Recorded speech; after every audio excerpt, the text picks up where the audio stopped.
Did you want to give the report on the freebie from here or from the report chair? No, no, definitely don't, it doesn't rise to that level of that, sitting in the chair, oh my God. It's actually a quick report. I just thought you haven't heard much about the freebie. It's not an extensive report about costs or anything. It's just that you can see by the chart that ridership we have two. We divide the freebie service up into two parts. There's the commuter service, and that's the morning and the evening service, and then we call it the neighborhood service, which is the daytime, and they have different routes. So the commuter service, which is the original service that's how we got the freebie in the first place, because New Jersey Transit subsidized it, since it was bringing passengers to the train station. Deanna, correct me if I say anything wrong. And so the ridership has diminished a little. So it started out in 2014. It was about 47 passenger trips a day, and now it's gone down to 35. So it's not a lot. The Princeton station is obviously the highest station, where most of the people are going. So you can just look at the stops if you have any questions about that. I have a question. Just since the commuter freebie seems to be declining in use, but the daytime freebie seems to have a lot of interest. Has there been any discussion about Yes. eliminating the commuter freebie and changing that to the daytime route starting early in the morning? Well, okay, so yeah, I should have finished right. So if you turn the page over, or if you look online, if anybody else has it, I guess you guys don't have it sitting in the audience. The neighborhood service is doing a lot better. That's about 80 trips a day. And one of maybe about a year ago, or I'm not sure when we added the shopping center to the trip, but that was a really good addition to the trip. And we think that some people are using it to get to work at the shopping center. So we feel like that's a really good service.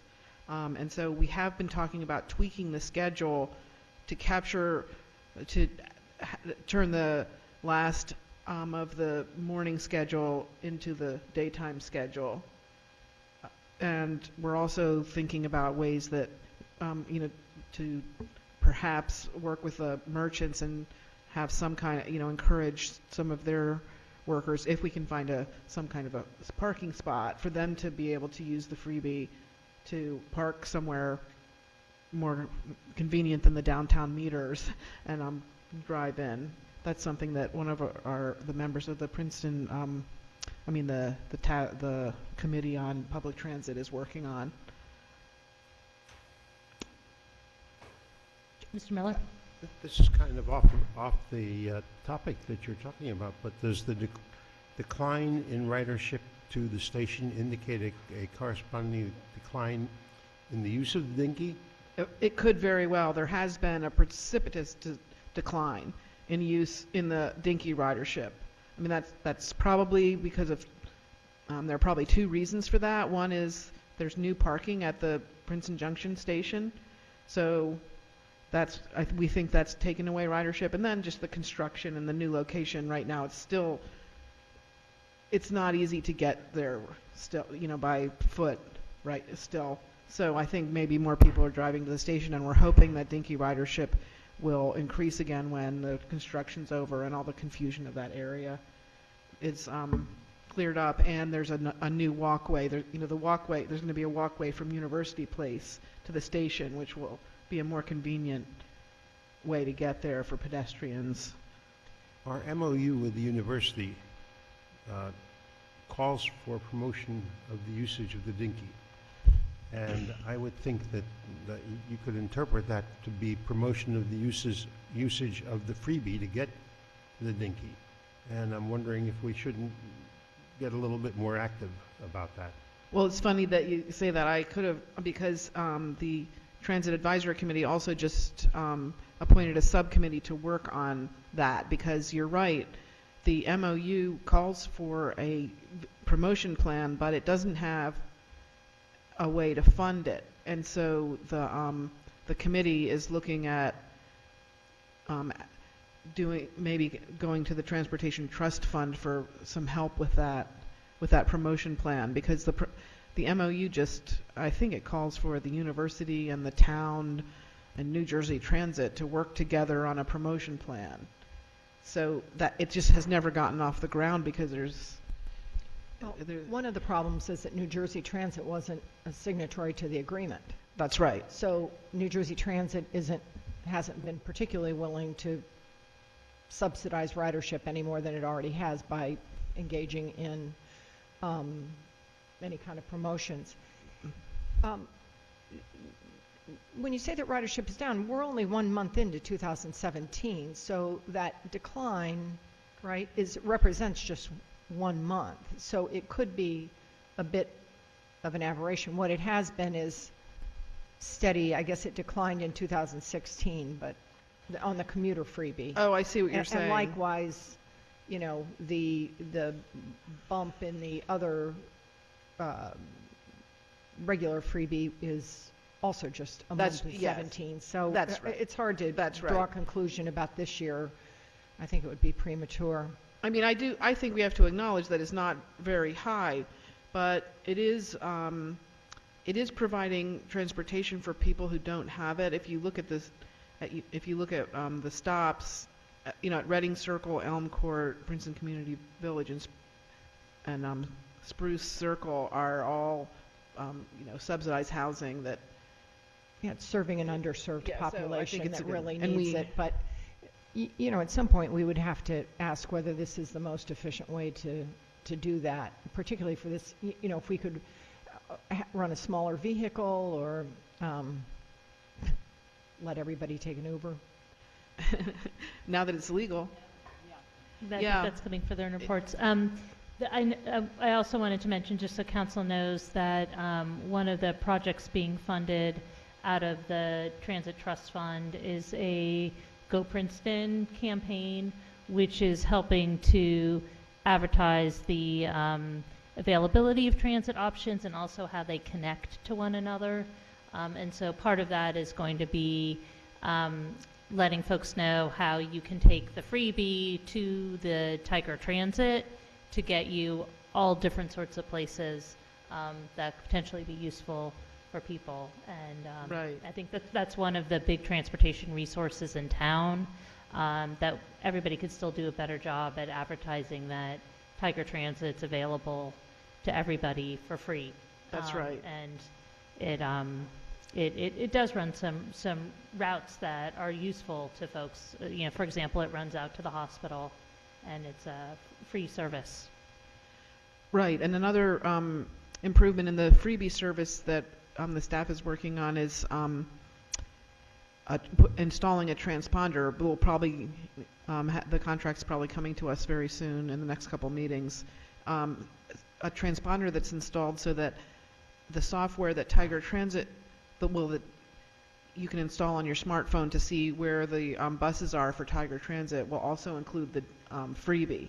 So if you're a freebie rider and you're a smartphone user, you can look and see where it is. And I don't know if you, like, I have my kids in the city use that all the time in Boston. It's active in Boston. There's something like that in Boston right now. New York.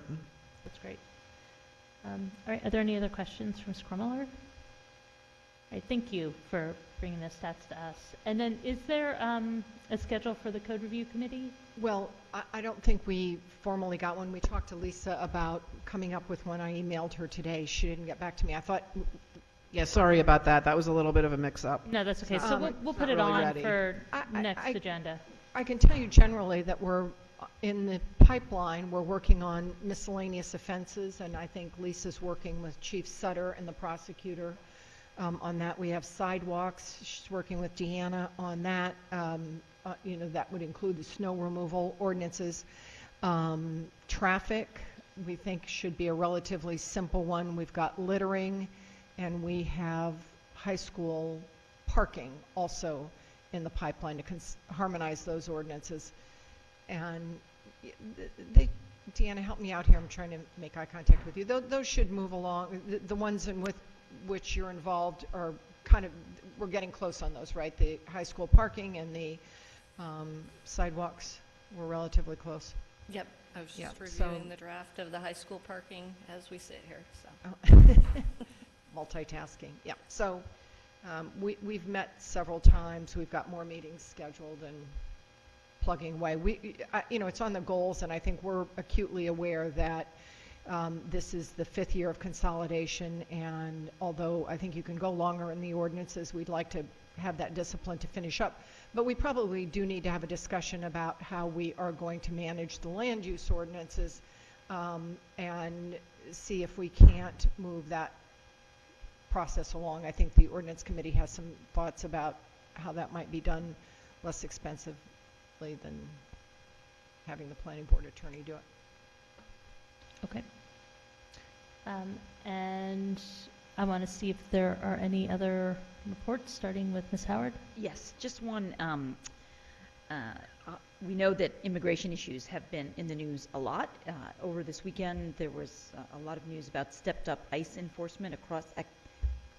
Okay, it's on, but there was a lot of news over the weekend about ICE stepping up immigration enforcement across the country. And of course, that comes on top of the legal action regarding the president's refugee and immigrant bans. So it's been much in the news, and I wanted to report that the Human Services Commission is monitoring the situation closely. Our Human Services Director is the part of several national coalitions that share information on what's happening across the country and best practices for helping vulnerable residents. In one particular activity I want to report, last Wednesday, we've also been having meetings with stakeholders, and those meetings are pretty robust. We've got school officials, members of the clergy, Latin American Legal Defense Fund, Princeton University and the seminary, the library, merchants. We've been meeting to discuss how we can help local residents, and that led to last week's community meeting that we had at the library. We had over 50 people, and we renewed our Know Your Rights training, explaining to residents what their rights are with regard to law enforcement.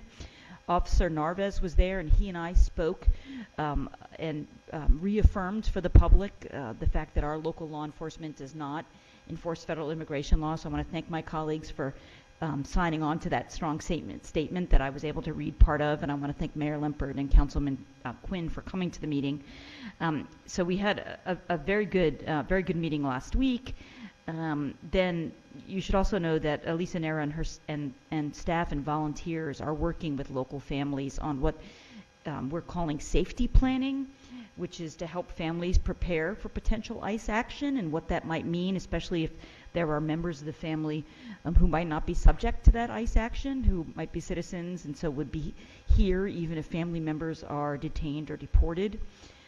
And finally, I'll close in saying that one thing that's become clear as we talk to communities across the country is that even in communities like Princeton, where we do not enforce federal immigration laws, and of course, reminder to everyone, that's consistent with the New Jersey Attorney General's directive, but even in places like Princeton, where we're not enforcing immigration laws, that doesn't mean that ICE can't come into our communities. And we're seeing this stepped-up enforcement across the country. One thing that we've been hearing from other communities is that when ICE comes in on these raids, they are not coordinating with local law enforcement, which is of great concern, I think, as a matter of safety. And also, it will undermine trust between law enforcement and the community, even when it's federal actors coming in and it's not local law enforcement. It unfortunately blurs the line. And I talked to Chief about it briefly tonight, but some of you will recall a couple of years ago when ICE conducted an action in town and did not notify our police. And as a result, residents of the house were calling the police, thinking that one of their roommates was being kidnapped by these people who came in who weren't wearing uniforms, and it really did cause great concern. So this is just what we're seeing happen across the country, and there have been reports of this activity in New Jersey. So I don't know that it's fair to say that we're on top of it, because it's so troubling, and it's many tentacled thing, but I can at least report that we are trying to engage as many members of the community as we can, and also, of course, to continue to send the message that we've been sending for years about being a welcoming community. So I'll continue to keep people posted, but obviously this weekend it really came to a head with the domestic action. Thank you. Mr. Miller? I'd like to report on the work of the Council Finance Committee, which has continued to work with the administrator, the CFO, and our staff on the 2017 budget. The Council Finance Committee met with the administrator, the CFO, and staff on the 25th of January, the 31st of January, and the 8th of February. And the review to date has been very beneficial in identifying additional revenue and savings, primarily as a result of more up-to-date and complete data available to the CFO after the books were closed for 2016. In addition, the review identified areas of smaller savings that could be realized in 2017, as well as areas that should be examined by the committee as part of preparation for the 2018 budget. The meeting on the 25th of January focused on services such as alarm and inspection fees, where the cost of the service is not fully covered by the fees charged by the municipality. Other services such as crosstown door-to-door senior and disabled transport were discussed, along with compostables. Recycling was discussed from the standpoint of the effective use of municipal subsidies for these services. On the 31st of January, the committee met with the Police Department Chief Sutter, with Bob Huff, the Public Works Department head. The discussion with Chief Sutter focused on the cost effectiveness and staffing needs of our police operations and the potential impacts of retirements in 2017 on departmental staffing. The review of the Public Works operation considered the provision of municipal garage parking privileges for employees of certain municipally affiliated institutions, enforcement of the leaf and brush ordinance, and the costs of collection of compostable materials. Staffing needs in the PW department, Public Works Department, were also reviewed in light of possible retirements in 2017. The operations of the Recreation Department and the Engineering Department were reviewed on the 8th of February. Ben Stentz, Director of the Recreation Department, pointed out that the personnel budget for his department for 2017 was less than that for 2016, and that the budget for parks maintenance was similarly reduced. Mr. Stentz pointed out that his department relies heavily on part-time seasonal employees, but this has been inefficient, as the part-time seasonal employees are hard to find and require more supervision than full-time employees. He also mentioned that the smaller in-town parks have maintenance and landscaping issues. The Recreation Department is also reviewing fees charged to various organizations for the use of municipal recreation facilities. The Engineering Department provides technical support to many other departments, such as infrastructure and public works, planning for the preparation of requests for proposals, review of bids, management of capital projects, and inspection of work in process. Because of the workload, the department has started to use local engineering firms to supplement our in-house inspection capabilities.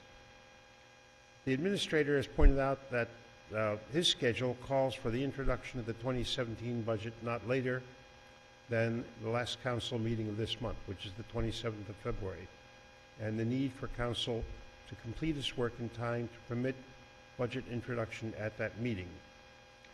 The administrator and the CFO will meet with council and the mayor in a work session on the 22nd of February. At that time, it's anticipated that the administrator will present a more comprehensive view of the savings achieved by the review of the budget, and the Finance Committee working with the administrator and department heads. Thank you. Thank you. Are there any questions for Mr. Miller? Could we get a copy of that? There you go. Thank you. I'm glad you asked. I was listening closely, but sometimes it helps to read, too. Mr. Miller, any reports? Yeah, I just wanted to give a quick report from the IT committee meeting this morning, just about the room renovations. So you can see we have new microphones. The displays are not operational, but they should be soon. The whole thing should be done mid-March or the end of March. So, and I think we might be asked to have one of our meetings at Monument Hall. They're having a hard time because they need a 2-week window and Bob was saying it would help if we moved to Monument Hall, but I wasn't sure if you've talked to him about that. Yes. Step back a little bit. Actually, the meeting on the 22nd, if we can move that to Monument Hall, that will allow them to do some extra work during that period of time when we do our work session, and it's going to be a morning meeting. It may be fitting for Monument Hall, so I would ask council if they would be willing to move that meeting to Monument Hall that Well, day. this morning, I thought Bob McQueen said that the vendor already has scheduled it, and it wouldn't help if we moved that to the... I'll have to check them. Yeah, because I offered to do, I thought that was a perfect meeting to move. So, but he said, oh, no, it wouldn't help because they've already made their schedule, so... I'll check with them. But obviously, I think we would all be happy going over there. I was pretty sure the rest of the council wouldn't mind. Yeah, I would actually say because the nature of that meeting, it would be useful to either have it at Monument Hall or in the community room, Right. because it's more of a working meeting where we can sit around a table. And I would, Oh, and then I was just gonna, just as if Kathy, if you can just make sure you send out a reminder to everybody on Tuesday before that meeting on where we're meeting. And then text everyone 5 minutes. So everyone doesn't show up here. One more thing to what I said before, and that is that at 1 o'clock tomorrow afternoon in this room, there will be an opening of the bids for the solar project for the Spring Street Garage. Ah, And if anybody is interested, you can come in and see if we receive proposals, and that will be a first indication of whether or not we have a viable project. and then one more thing from the IT is that we are getting a new notification system. The staff has been working on this, but it sounds like it's going to be a big improvement where residents can sign up for notifications. It's not this Nixle, the police Nixle will keep this, the same. There won't be any change to that, but this will be notifications for, and people will be able to sign up for different things, and they will also be able to choose getting a phone call or an email, and probably to their landline or their cell phone. So, and we'll have the resident's address. The one glitch is that we're going to have to start from scratch. Apparently, we can't import phones and addresses, so we're going to have to do a push to get people to sign up. So I'm just putting that out there. When it happens, we might want to do a mailing or put it in the... When do the tax bills go out? I guess they go out. It's probably too late for that. So, I mean, it's probably... I hope that this is going to be implemented before that.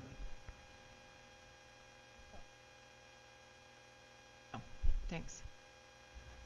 Just real quick on the bike committee met on January 26th, and they're doing actually some really good analysis of crash data, accidents involving vehicles and bikes, and that would lead to possibly some safer routes and some advice for cyclists as to intersections that they might want to avoid. And they're working with Code for Princeton to analyze this data. And they're also looking at bike parking requirements with Deanna. And I want to get this on people's calendars early. Sunday, May 21st, the underappreciated Princeton Cyclobia returns to Quaker Road, and this is a day when from 1 to 4, Quaker Road is closed to motor vehicle traffic, and anyone who wants to go out there and walk or do any kind of wheeled vehicle is welcome to join in the community. And they're trying to hook in 2 rides. There's a ride called Chasing George that's leaving from Trenton and will ride on the DNR towpath and hook up with Cyclovia. And for those who are a little more ambitious, there's going to be a 35-mile ride that will leave from Princeton, go to Washington Crossing, then hook up with the Chasing George ride and end up at the Cyclovia. So Sunday, May 21st, mark your calendars. If you've never been, it's a wonderful event and it's underappreciated, and so we'd like to see some more participation. Thank you. I'd also like to just point out I'm making the rounds and introducing myself to my committees. Met with PEC, and the main thing that came out of that was a desire by PEC to at least begin a discussion of the possibility of adding a sustainability element to the master plan.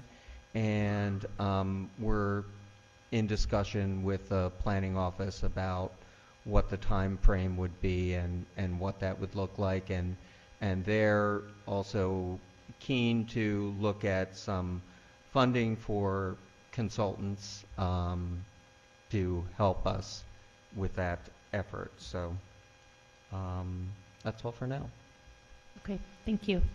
I have several reports. So as I mentioned before, I was down in Trenton last week at the Mayor's Legislative Day, and we heard from the DCA Commissioner, who announced that they're moving to a simplified online submission of budgets, and they're hoping to have that rolled out in 2018. They're working with several municipalities in a pilot this year.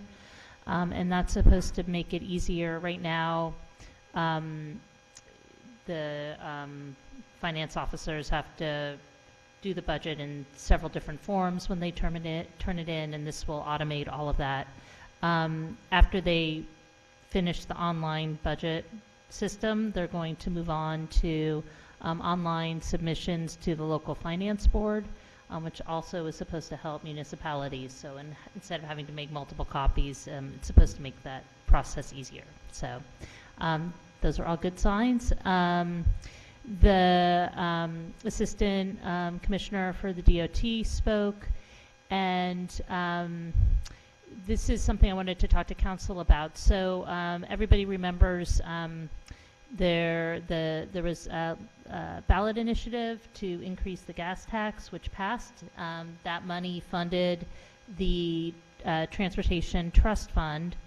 However, in the enabling legislation, the legislature put in place a 4-person panel that is going to determine who gets the transportation money.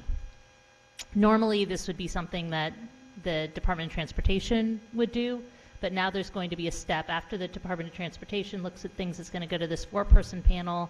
4-person panel is made up of a person who is appointed by the Assembly Speaker, by the Senate President, by one person by the governor, and then a 4th person from the Department of Transportation. And nobody seems to like this system at all, except for maybe the Assembly Speaker and the Senate President and the governor. So every time I go down to Trenton, everyone's asking for help. So I would recommend that council passes a resolution. I can put it on the agenda that we ask our representatives to advocate against to remove this provision for this 4-person panel. And I'm really concerned about the impact it's going to have for transportation projects, especially in central Jersey, because if you think about the makeup of that body, you're going to have somebody who's advocating for the north. Already, the Senate President has been advocating for light rail for Camden without seeing any of the other projects that might need attention. And it's something where we have a lot of needs on our list. Not that ours should take number one priority over everybody else, but it should be a fair process. So if it's everybody on council agrees, I can put something together for our next meeting. Is there? It seems I like definitely people are agree. You know, and I was also thinking about the resolution and same, also with the other resolution that that you're going to send, that maybe we should all make phone calls too, because I bet you that would help a lot. not- Yep, I agree. Is there any way we could,